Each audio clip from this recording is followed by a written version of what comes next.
So if you guys have been paying attention to my social media presence lately, I've been having a lot of talks about Gar Saxon publicly, whether it's on Twitter, in Discord, or in a video recently. I kind of gave a sneak peek of Gar Saxon and how he actually has viability in the Sith Raid. Now, Gar Saxon's one of those characters that people wanted to find some sort of use out of him ever since he started out in the game a year ago, but no one's really found anything. And many of you guys know I've went on a whole mission to Gear 12, the Empire faction, and I'm like, all right, there's got to be something I can do with this guy and some of these other lesser used Empire characters. And today, I'm actually really excited to show the Gar Saxon lineup for the Sith Triumvirate Raid. And this Gar Saxon team is really fun to use, and it's mainly designed for Phase 2 of the Raid. Now, the footage we're seeing today is based on the heroic Sith Raid. Now, the core heart of this strategy revolves around Gar Saxon's leadership, Gar Saxon's unique Death Trooper and his Death Mark, which many of us have come to know at this point, and Stormtrooper. He's got a really small and important purpose in this lineup as well. The main goal of this lineup is to get Death Mark smacked onto Cyan, and once Cyan has that Death Mark, when the minions are hitting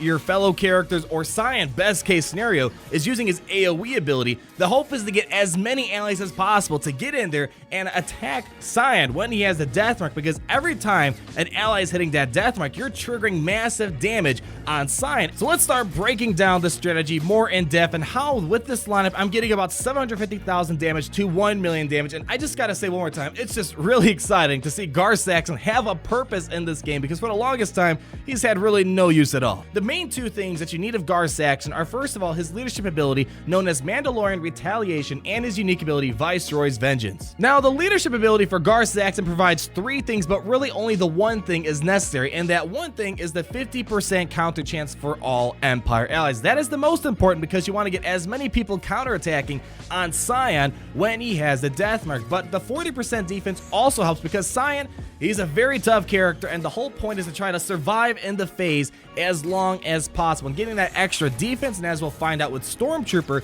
you're gonna have a lot of defense to try to survive as long as possible, because with this lineup you're gonna be stacking up pain and cycle of suffering really quickly because of all the counterattacks. The second important character to talk about is Death Trooper. Now, if you haven't heard, the raid is pretty much right now based on Jedi Training Raid and Death Trooper. Death Trooper and Jedi Training Raid are pretty much great for every single phase, but some phases you don't need that many Death Troopers. Right now, the best place to use Death Trooper arguably is Phase 3 in what's known as the Chex Mix lineup, but you might not need a whole guild of Death Troopers in Phase 3, so having some options in Phase 2, Phase 1, and Phase 4 is great to have, and Gar Saxon with Death Trooper is a great combination for Phase 2 if that's giving you a lot of problems for your guild. And the only reason why Death Trooper's in this lineup is for the juicy Death Mark ability he applies with Terminate. The whole thing is, once you take out a minion, apply Death Mark on Cyan, get everyone to counterattack, because the good thing about Death Mark, it kind of acts like a forced taunt. So if Cyan has Death Mark, he's essentially taunting in some way, and when people are counterattacking, even if it's Sith Assassin or Sith Marauder attacking them,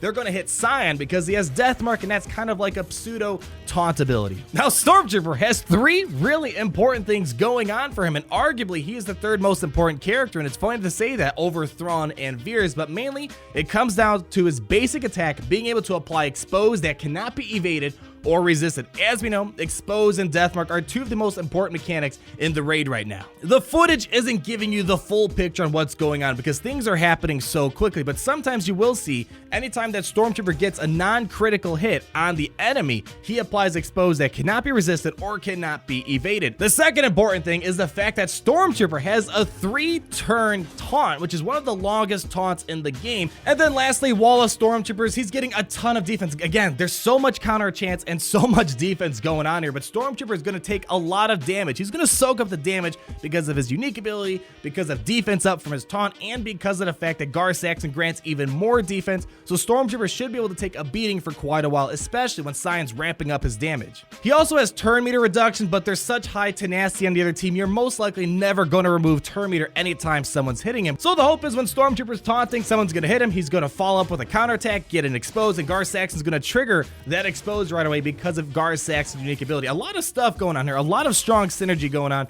and Stormtrooper plays a really important part. Death Mark is the #1 thing, obviously, but Expose from Stormtrooper's basic is also important, and it doesn't need any sort of Zeta mats. And Thrawn, I'm not going to talk much about Thrawn because at this point we know that Thrawn is a raid master, but I mainly use him for the Fracture. The Fracture ability is just really important because he reduces the raid boss's speed by 50%, allowing that Death Mark to sit on top of Cyan for as long as possible, because the goal is to make sure that he has death mark on him as long as possible, giving you more opportunities to counterattack and hit him while he has that death mark and before it expires. And also, when Thrawn fractures, he has a 100% chance to counterattack, so he's going to just trigger more opportunities for Gar Saxon to follow up and do additional attacks. That's another reason why he's important. And then Grand Admiral's Command, once in a while you might need to top off Stormtrooper's protection, swap Terminator with someone, cleanse someone. And then General Veers, there's probably some other options to put in here. I have not tested Imperial Super Commando in this yet, but that might be another opportunity there. But the reason why we have General Veers is mainly because his basic grants speed up to a random Imperial Trooper ally, which is really great for himself, or let's say to Death Trooper. Now, out of all the characters we've mentioned in this lineup, there's really only one Zeta ability that is required, and that is Aggressive Tactician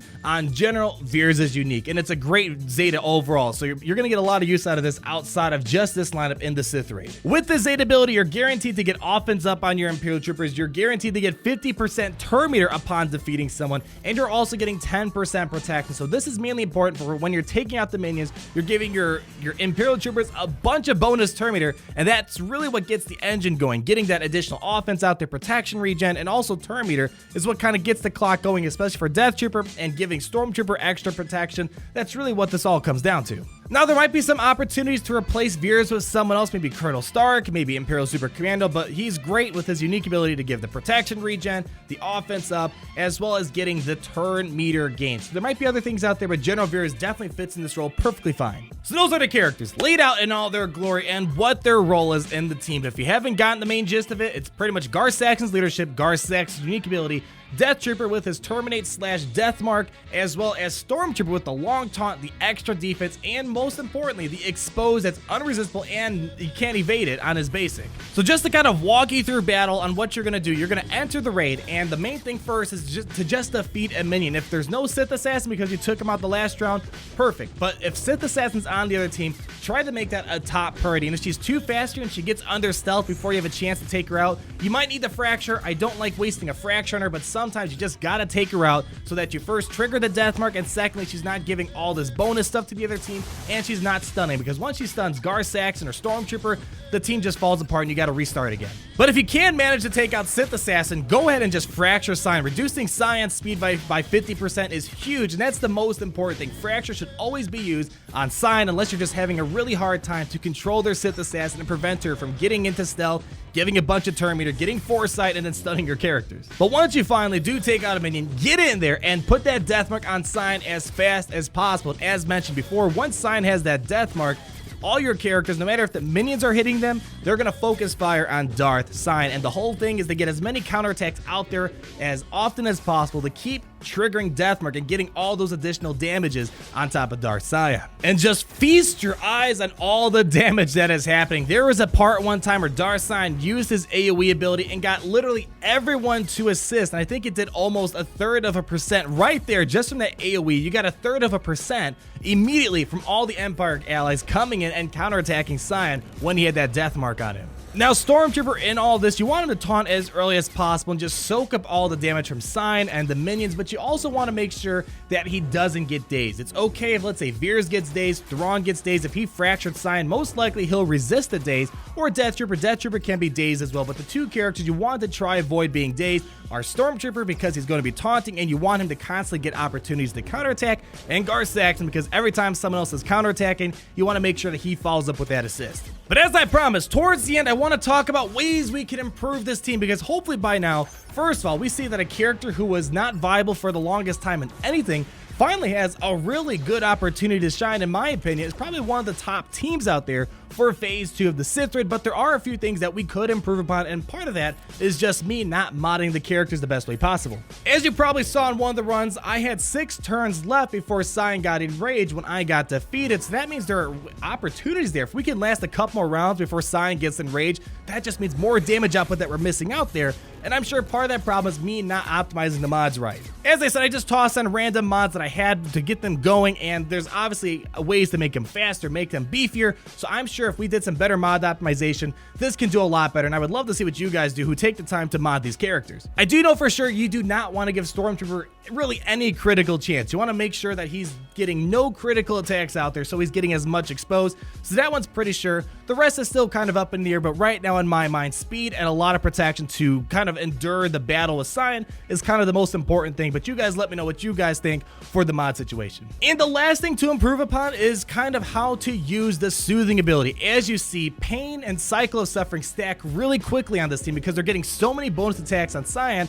I'm not even sure if it's worth using Soothe because the next turn Cyan does his AoE, everyone counterattacks, and Gar Saxon already has Cycle of Suffering once more because of all of these additional attacks they're getting on Cyan. But that's kind of it. That is your overview of the Gar Saxonator team. I don't know what we're going to call it. Gar Saxonator sounds a lot of fun. It's just mainly, this is a character I've always wanted to have some sort of use in the game for the longest time. Ever since his release, people are like, he looks good, but we can't find any use for him. And I think the Sith Raid is his new home for his viability, and hopefully you guys agree with me. But you guys let me know down below, what do you think of the Gar Saxonator lineup, if that's what we're going to call it right now. I think it has a lot of potential, but of course, with some improvements, I think this can be a team that gets into the 2 million. So you guys let me know. Let's have an open forum so we can make this team even better. If you did enjoy this video, go ahead, leave me a like, comment down below on your thoughts, and subscribe so you're not missing a thing.